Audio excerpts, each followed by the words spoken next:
Walay puwas ang pagtutok sa telebisyon sa mga taga-suporta sa mga pangitabo sa kaso sa giila nilang Supremo sa Philippine Benevolent Missionaries Association o karon congressman na sa Dinagat Island nga si Ruben Ecleo Jr. Usa na dinhi si Ginang Gregoria Elipascua nga gikan pa niya tuwig 1973, loyalista na sa gikasuhang Supremo. Nagol kini sa kahimtang sa ilang master. Inosente kay matod pa si insulti, wala man siya makakaon anang mga kwarta nga gipasangil kaniya. Isan kunong piso ako siya katilaw anang kwarta pero ngano kunong nahiabot man siyang kinabuhi na. Nagtuo sa dugay ng miyembro sa PBMA nga si Ginang Crescencia Canoy nga dili kini mabuhat sa ilang Supremo sa aligasyong pagpangurakot. Aminado kini nga nasakitan siya sa matud pa dili makatao nga pagtrato sa ilang Supremo. Hindi makatao ang kanilang ginawa sa aking master.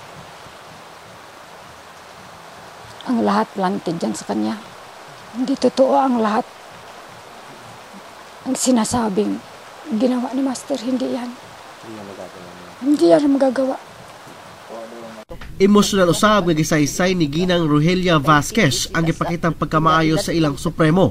Gani daw ang tanang akusasyon kang Ecleo Jr.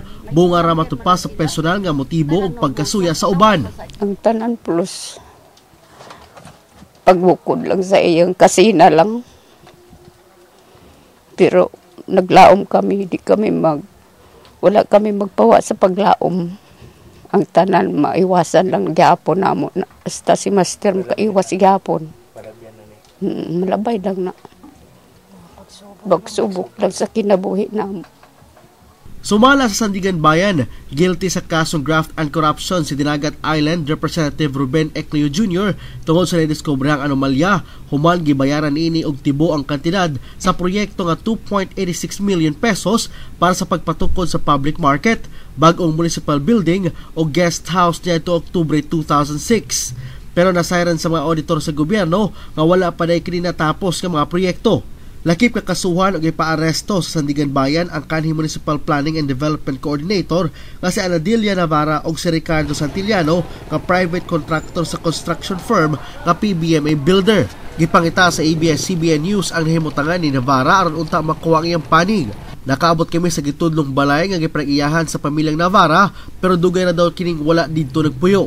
Wala na usab dinhi sa Dinagat Islands ang private contractor nga si Santillano.